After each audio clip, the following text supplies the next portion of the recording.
അടുത്ത topic data types in ജാവയാണ്. അപ്പോൾ എന്താ ഡേറ്റാ ടൈപ്പ് എന്ന് പറഞ്ഞാൽ ഒരു ഡേറ്റയുടെ ടൈപ്പിനെ സ്പെസിഫൈ ചെയ്യാൻ വേണ്ടിയാണ് നമ്മൾ ഡേറ്റാ ടൈപ്പ് യൂസ് ചെയ്യുന്നത്. അതായത് എന്ത് ടൈപ്പിലുള്ള ഡേറ്റയാണ് ഒരു വേരിയബിൾ സ്റ്റോർ ചെയ്യുന്നത്, ആ ഡേറ്റയുടെ ടൈപ്പിനെ സ്പെസിഫൈ ചെയ്യുന്നതാണ് ഡേറ്റാ ടൈപ്പ് എന്ന് പറയുന്നത്. Data type specify the different sizes and values that can be stored in A variable. അപ്പോൾ ജാവയ്ക്ക് അത് മെയിനായിട്ടും 2 ടൈപ്സ് ഓഫ് ഡേറ്റാ ടൈപ്സ് ആണുള്ളത്. ഒന്നാമത്തേത് പ്രിമിറ്റീവ് ഡേറ്റാ ടൈപ്സും രണ്ടാമത്തേത് നോൺ പ്രിമിറ്റീവ് ഡേറ്റാ ടൈപ്സും. സിമ്പിൾ ആയിട്ട് പറയുകയാണെങ്കിൽ പ്രിമിറ്റീവ് ഡേറ്റാ ടൈപ്സ് എന്ന് പറഞ്ഞാൽ സിസ്റ്റം ഡിഫൈൻഡ് ആയിട്ടുള്ള ഡേറ്റാ ടൈപ്പുകളെയാണ് നമ്മൾ പ്രിമിറ്റീവ് ഡേറ്റാ ടൈപ്പ് എന്ന് പറയുന്നത്. ഇനി അതുപോലെ തന്നെ നോൺ പ്രിമിറ്റീവ് ഡേറ്റാ ടൈപ്പ് എന്ന് പറഞ്ഞാലോ യൂസർ ഡിഫൈൻഡ് ആയിട്ടുള്ള ഡേറ്റാ ടൈപ്പുകളെയാണ് നോൺ പ്രിമിറ്റീവ് ഡേറ്റാ ടൈപ്പുകൾ എന്ന് പറയുന്നത്. ഇനി താഴെ തന്നിരിക്കുന്ന ഡയഗ്രാം നോക്കിക്കേ. ഡേറ്റാ ടൈപ്പിനെ മെയിൻ ആയിട്ടും രണ്ടായിട്ട് ക്ലാസിഫൈ ചെയ്തിരിക്കുന്നു, പ്രിമിറ്റീവ് എന്നും നോൺ പ്രിമിറ്റീവ് എന്നും. അതായത് സിസ്റ്റം ഡിഫൈൻഡ് എന്നും യൂസർ ഡിഫൈൻഡ് എന്നും. സിസ്റ്റം ഡിഫൈൻഡിനകത്ത് വരുന്ന 8 എണ്ണമാണ് താഴെ തന്നിരിക്കുന്നത്. Boolean, char, byte, short, int, long, float, double. ഇത്രയുമാണ് നമ്മുടെ പ്രിമിറ്റീവിനകത്ത് വരുന്ന കാര്യങ്ങൾ. ഇനി നോൺ പ്രിമിറ്റീവിനകത്തോ അതായത് യൂസർ തന്നെ ഡിഫൈൻ ചെയ്യുന്ന ഡേറ്റാ ടൈപ്പിനകത്തോ സ്ട്രിങ്, അറേ, ക്ലാസ്, ഇന്റർഫേസുകൾ അങ്ങനെയുള്ളവയാണ് നോൺ പ്രിമിറ്റീവിനകത്ത് വരുന്നത്. ഇനി ആദ്യമേ നമ്മൾ ഡീറ്റെയിൽ ആയിട്ട് ഡിസ്കസ് ചെയ്യാൻ വേണ്ടി പോകുന്നത് പ്രിമിറ്റീവ് ഡേറ്റാ ടൈപ്പുകളാണ്. These data types are defined by the programming language. അതായത് സിസ്റ്റം തന്നെ പ്രീഡിഫൈൻഡ് ആയിട്ടുള്ള ഡേറ്റാ ടൈപ്പുകൾ പറയുന്ന പേരാണ് പ്രിമിറ്റീവ് ഡേറ്റാ ടൈപ്പ്. ഇനി എത്ര എണ്ണം ഉണ്ട്? 8 ടൈപ്സ് ആണുള്ളത്. ഏതൊക്കെയാണ്?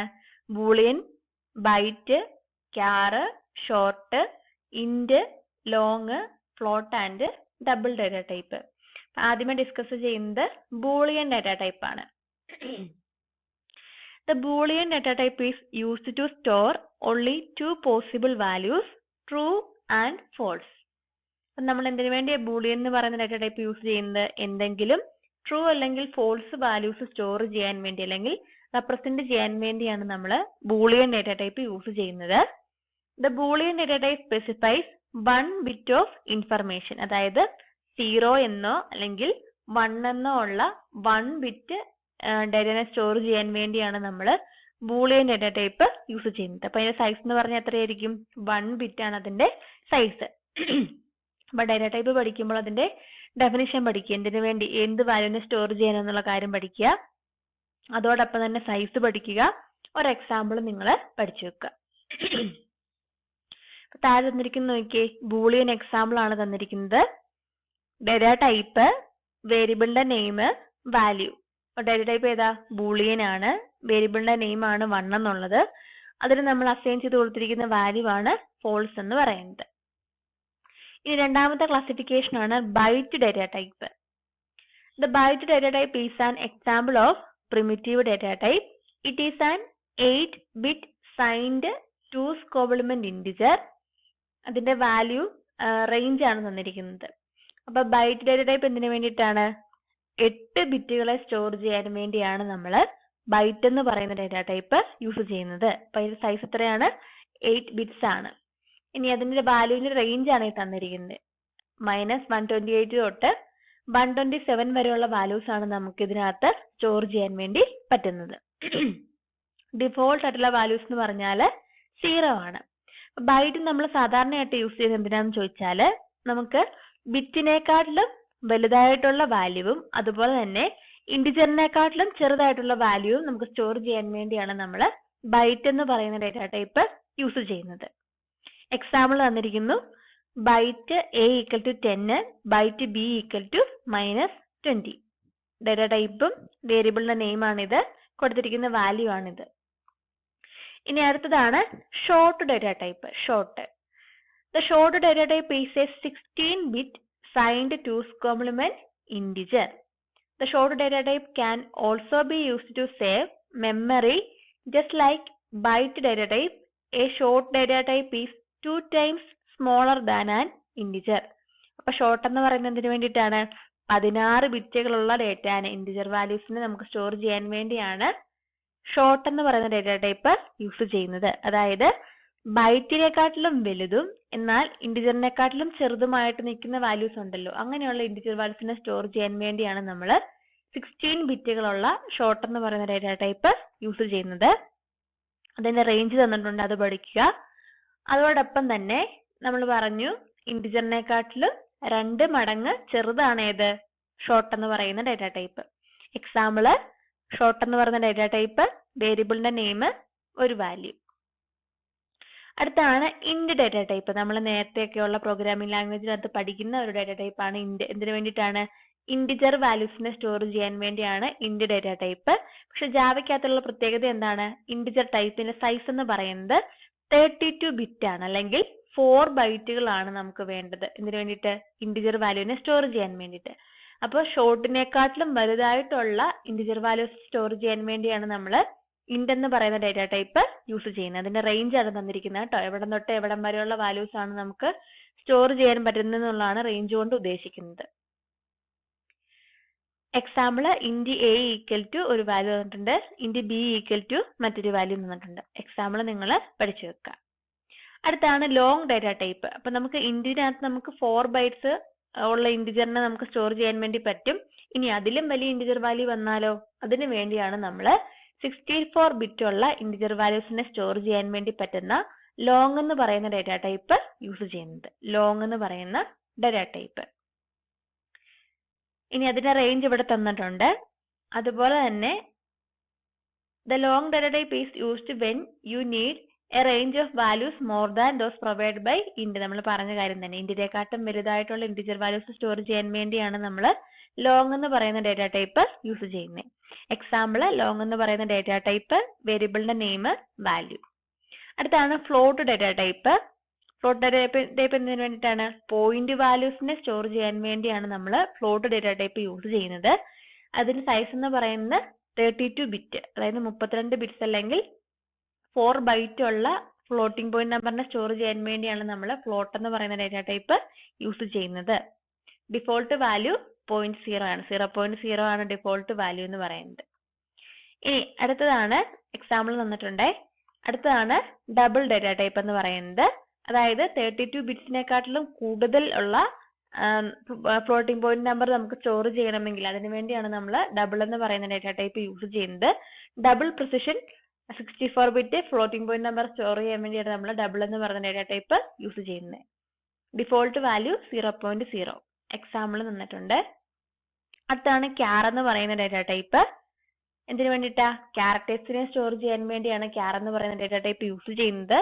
ഇനി ജാവയ്ക്കകത്ത് പ്രത്യേകത എന്ന് പറഞ്ഞാൽ ആസ്കി കോഡ് അല്ല ജാവ ഫോളോ ചെയ്യുന്നത്, പകരം യൂണിക്കോഡ് ക്യാരക്ടർ ആണ് ഫോളോ ചെയ്യുന്നത്. അതുകൊണ്ട് തന്നെ ക്യാരക്ടറിന്റെ സൈസ് എന്ന് പറയുന്നത് 16 ബിറ്റ് അല്ലെങ്കിൽ 2 ബൈറ്റ്സ് ആയിരിക്കും. നമ്മൾ സാധാരണ ഇതുവരെ പഠിച്ചുകൊണ്ടിരുന്ന ക്യാരക്ടറിന്റെ സൈസ് എത്രയായിരുന്നു? 1 ബൈറ്റ് ഓഫ് മെമ്മറി ആയിരുന്നു. അപ്പൊ ഇനി തൊട്ട് ജാവയ്ക്കകത്ത് നമ്മൾ യൂസ് ചെയ്യുന്ന ക്യാരക്ടറിന്റെ സൈസ് എന്ന് പറഞ്ഞാൽ 2 ബൈറ്റ് ആയിരിക്കും, അല്ലെങ്കിൽ 16 ബിറ്റുകളായിരിക്കും. അപ്പൊ ആ കാര്യം നിങ്ങൾ ഒന്ന് ഓർത്ത് വെക്കുക. ക്യാരക്ടറിനെ സ്റ്റോർ ചെയ്യാൻ വേണ്ടിയാണ് ക്യാർ എന്ന് പറയുന്ന ഡാറ്റ ടൈപ്പ് യൂസ് ചെയ്യുന്നത്. എക്സാമ്പിൾ ആണ് തന്നിരിക്കുന്നത്. ക്യാരക്ടർ ആയതുകൊണ്ടാണ് നമ്മൾ സിംഗിൾ കോട്ടിനകത്ത് റെപ്രസെന്റ് ചെയ്തിരിക്കുന്നത്. അപ്പൊ ഈ ടേബിളിനകത്ത് ഓരോ ഡാറ്റ ടൈപ്പും അവയുടെ കീവേഡ്സും അതുപോലെ തന്നെ സൈസുമാണ് തന്നിരിക്കുന്നത്. നിങ്ങൾക്ക് ഈസി ആയിട്ട് പഠിക്കാൻ വേണ്ടിയുള്ളതാണ്. ഈ ടേബിളും കൂടെ നോക്കി വെക്കുക. ഓരോന്നിനും ഡാറ്റ ടൈപ്പും സൈസുകളും തന്നിട്ടുണ്ട്, അതും കൂടെ പഠിച്ചു വെക്കുക. ഇനി അടുത്താണ് നോൺ പ്രിമിറ്റീവ് ഡാറ്റ ടൈപ്പ് എന്ന് പറയുന്നത്. നമ്മൾ പറഞ്ഞു യൂസർ ഡിഫൈൻഡ് ആയിട്ടുള്ള ഡാറ്റ ടൈപ്പുകൾക്ക് പറയുന്ന പേരാണ് നോൺ പ്രിമിറ്റീവ് ഡാറ്റ ടൈപ്പ് എന്ന് പറയുന്നത്. മെയിൻ ആയിട്ട് സ്ട്രിങ്, അറേ, ക്ലാസ്, ഇന്റർഫേസ് ഇവയൊക്കെയാണ് നോൺ പ്രിമിറ്റീവ് ഡാറ്റ ടൈപ്പ് എന്ന് പറയുന്നത്. അതിനകത്ത് ഒന്നാമത്തതാണ് സ്ട്രിങ് എന്ന് പറയുന്നത്. String is a sequence of characters, but in Java, a string is an object that represents a sequence of characters. String എന്ന് പറഞ്ഞാൽ നമുക്കറിയാം ഡബിൾ കോഡ്സിനകത്ത് കുറേയധികം ക്യാരക്ടേഴ്സിന്റെ കളക്ഷൻ പറയുന്ന പേരാണ് സ്ട്രിങ് എന്ന് പറയുന്നത്. ജാവയ്ക്കകത്ത് സ്ട്രിങ്ങിനെ ഒരു ഒബ്ജക്റ്റ് ആയിട്ടാണ് ട്രീറ്റ് ചെയ്യുന്നത്. java.lang.string എന്ന് പറയുന്ന ക്ലാസ്സിനകത്താണ് നമ്മൾ സ്ട്രിങ്ങിന് വേണ്ടിയിട്ടുള്ള ഒബ്ജക്റ്റുകളെ ക്രിയേറ്റ് ചെയ്യുന്നത്. ഇനി അടുത്തതാണ് അറേസ് എന്ന് പറയുന്നത്. Arrays in Java are homogeneous data structures implemented in Java as objects. Arrays store one or more values of a specific data type and provide indexed access to store the same. A specific element in an array is accessed by its index. Array എന്ന് പറഞ്ഞാൽ എന്താണ്? Homogeneous ആയിട്ടുള്ള എലമെന്റ്സിന്റെ collection പറയുന്ന പേരാണ് array എന്ന് പറയുന്നത്. അപ്പൊ അറേനെയും ജാവയ്ക്കകത്ത് എന്തായിട്ടാണ് ട്രീറ്റ് ചെയ്യുന്നത്? ഒബ്ജക്റ്റ് ആയിട്ടാണ് ട്രീറ്റ് ചെയ്യുന്നത്. ഇനി അറേക്കകത്തുള്ള എലമെന്റ്സിനെ ആക്സസ് ചെയ്യാൻ വേണ്ടി നമ്മൾ അതിനകത്ത് ഇൻഡെക്സ് വാല്യൂ വെച്ചിട്ടാണ് ആക്സസ് ചെയ്യുന്നതെന്നാണ് പറഞ്ഞിരിക്കുന്നത്. അടുത്താണ് ക്ലാസ് എന്ന് പറയുന്നത്. A class in Java is a blueprint which includes all your data. A class contains fields and methods to describe the behaviour of an object. ഒബ്ജക്റ്റുകളുടെ കളക്ഷന് പറയുന്ന പേരാണ് ക്ലാസ് എന്ന് പറയുന്നത്. ക്ലാസിന്റെ ഒരു ഇൻസ്റ്റൻസ് ആണ് ഒബ്ജക്റ്റ് എന്ന് പറയുന്നത്. അപ്പോൾ ക്ലാസ്സിനകത്ത് എന്തൊക്കെയാണുള്ളത്? മെമ്പർ വേരിയബിൾസും മെമ്പർ മെത്തേഡ്സ് അല്ലെങ്കിൽ മെമ്പർ ഫംഗ്ഷൻസും ഒക്കെ അടങ്ങുന്നതാണ് നമ്മുടെ ക്ലാസ് എന്ന് പറയുന്നത്. നമ്മൾ കൺസെപ്റ്റ് പഠിച്ചപ്പോൾ പറഞ്ഞതാണ്. അപ്പൊ ആ ഡെഫിനിഷൻസ് നിങ്ങൾ നോക്കുക. അടുത്താണ് ഇന്റർഫേസ് എന്ന് പറയുന്നത്. Like A class, an interface can have methods and variables but the methods declared in interface are by default abstract. അതായത് ഇന്റർഫേസ് എന്ന് പറഞ്ഞാൽ ക്ലാസ് പോലെ തന്നെയാണ്. പക്ഷെ ഇന്റർഫേസിനുള്ള പ്രത്യേകത എന്താ? അതിനകത്ത് മെത്തേഡ്സിന് ഡിക്ലറേഷൻ മാത്രമേ കാണുള്ളൂ, അതിന് ബോഡി കാണില്ല. അതായത് കോഡ്സുകളൊന്നും കാണില്ല, ഡിക്ലറേഷൻ മാത്രമേ കാണുള്ളൂ. അപ്പൊ ഇത്രയാണ് നോൺ പ്രിമിറ്റീവ് ഡാറ്റാ ടൈപ്പിനകത്ത് വരുന്ന കാര്യങ്ങള്. ഇനി അടുത്ത ജാവയ്ക്കകത്ത് വരുന്ന നമ്മുടെ ഹെഡിങ് ആണ് ജാവ വേരിയബിൾസ് എന്ന് പറയുന്നത്. A variable is a container which holds the value while the Java program is executed. A variable is assigned with a data type. Variable എന്തിനു വേണ്ടിയാണ് നമ്മൾ യൂസ് ചെയ്യുന്നത്? ഒരു വാല്യൂവിനെ സ്റ്റോർ ചെയ്യാൻ വേണ്ടി നമ്മൾ കൊടുക്കുന്ന ഒരു നെയിം ആണ് വേരിയബിൾ എന്ന് പറയുന്നത്. ഒരു മെമ്മറി ലൊക്കേഷനെ റെപ്രസെന്റ് ചെയ്യാൻ വേണ്ടിയാണ് നമ്മൾ വേരിയബിൾ യൂസ് ചെയ്യുന്നത്. മെമ്മറി ലൊക്കേഷൻ നമ്മൾ ഒരു അഡ്രസ് കൊടുക്കുന്നതാണ് വേരിയബിളിന്റെ നെയിം എന്ന് പറയുന്നത്. ജാവയ്ക്കകത്ത് മെയിൻ ആയിട്ടും 3 ടൈപ്സ് ഓഫ് വേരിയബിൾസ് ആണുള്ളത്. Local, instance and static. ഇതാണ് തന്നിരിക്കുന്ന ഫിഗർ നോക്കുക. ഇനി വേരിയബിൾ എന്ന് പറഞ്ഞാൽ എന്താണെന്നുള്ള കാര്യം നമ്മൾ പഠിച്ചു. A variable is the name of a reserved area allocated in memory. മെമ്മറിക്കകത്ത് ഒരു പോർഷന് കൊടുത്തിരിക്കുന്ന പേരിന് പറയുന്ന പേരാണ് വേരിയബിൾ എന്ന് പറയുന്നത്. വേരിയബിൾ എന്ന് പേര് പറഞ്ഞിരിക്കുന്നതുകൊണ്ട് തന്നെ മീനിങ് എന്താണ്? വേരി ചെയ്യുന്ന വാല്യൂസ് ആണ് ആ വേരിയബിളിനകത്ത് നമ്മൾ സ്റ്റോർ ചെയ്യുന്നത്. ഇത് റാമിനകത്തൊരു മെമ്മറി, അതിനകത്തൊരു ഏരിയ ആണ് കാണിച്ചിരിക്കുന്നത്. അപ്പൊ ഈ ലൊക്കേഷൻ നമ്മൾ കൊടുക്കുന്ന പേരിന് പറയുന്ന പേരാണ് വേരിയബിൾ എന്ന് പറയുന്നത്. ഇനി അതിനകത്ത് ഒന്നാമത്താണ് local variable. A variable declared inside the body of the method is called local variable. അതായത് ഒരു മെത്തേഡിന്റെ ബോഡിക്കകത്ത് നമ്മൾ ഡിക്ലെയർ ചെയ്യുന്ന വേരിയബിളിന് പറയുന്ന പേരാണ് ലോക്കൽ വേരിയബിൾ എന്ന് പറയുന്നത്. ആ മെത്തേഡിന് മാത്രമേ ആ വേരിയബിളിനെ ആക്സസ് ചെയ്യാൻ വേണ്ടി പറ്റത്തുള്ളൂ. അടുത്താണ് ഇൻസ്റ്റൻസ് വേരിയബിൾ എന്ന് പറയുന്നത്. A variable declared inside the class but outside the body of the method is called an instance variable. അതായത് ക്ലാസ്സിനകത്തും എന്നാൽ ക്ലാസ്സിനകത്തെ മെത്തേഡുകളുടെ പുറത്തുമായിട്ട് നമ്മൾ ഡിക്ലെയർ ചെയ്യുന്ന വേരിയബിൾസിന് പറയുന്ന പേരാണ് ഇൻസ്റ്റൻസ് വേരിയബിൾ. ക്ലാസിന്റെ ഉള്ളിൽ തന്നെ എന്നാൽ ക്ലാസ്സിനകത്തെ മെത്തേഡിനകത്തും വരാത്ത രീതിയിൽ നമ്മൾ ഡിക്ലെയർ ചെയ്യുന്നതാണ് ഇൻസ്റ്റൻസ് വേരിയബിൾ എന്ന് പറയുന്നത്. അടുത്താണ് സ്റ്റാറ്റിക് വേരിയബിൾ എന്ന് പറയുന്നത്. A variable that is declared as static is called a static variable. Memory allocation for static variables happens only once when the class is loaded in the memory. നമ്മൾ static എന്ന് പറയുന്ന കീവേഡോട് കൂടി create ചെയ്യുന്ന ഒരു variable ആണ് static variable എന്ന് പറയുന്നത്. ഈ സ്റ്റാറ്റിക് വേരിയബിളിനുള്ള പ്രത്യേകത എന്ന് പറഞ്ഞാൽ സ്റ്റാറ്റിക് വേരിയബിൾ ഡിക്ലെയർ ചെയ്യുന്ന സമയത്ത് തന്നെ ഒരൊറ്റ മെമ്മറി ലൊക്കേഷൻ മാത്രമേ അലോക്കേറ്റ് ചെയ്യത്തുള്ളൂ.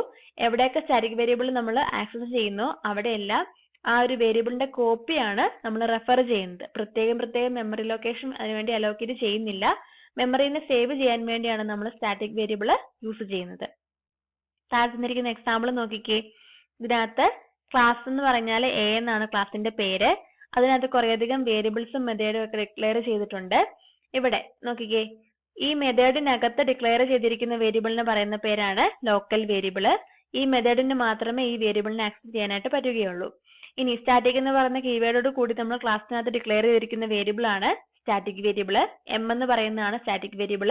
അതിന്റെ വാല്യൂ എന്ന് പറഞ്ഞാൽ 100 ആയിട്ട് നമ്മൾ കൊടുത്ത് ഇനിഷ്യലൈസ് ചെയ്തിട്ടുണ്ട്.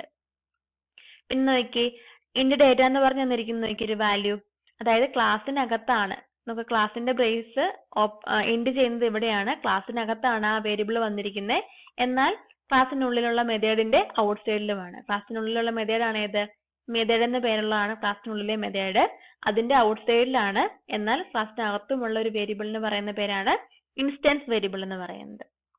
അപ്പൊ ഇത്രയാണ് different types of variables in Java വരുന്നത്. അപ്പൊ നിങ്ങൾ ഓരോന്നിനും ഡെഫിനിഷനും അതുപോലെ തന്നെ എക്സാമ്പിൾ പഠിച്ചു വെക്കുക.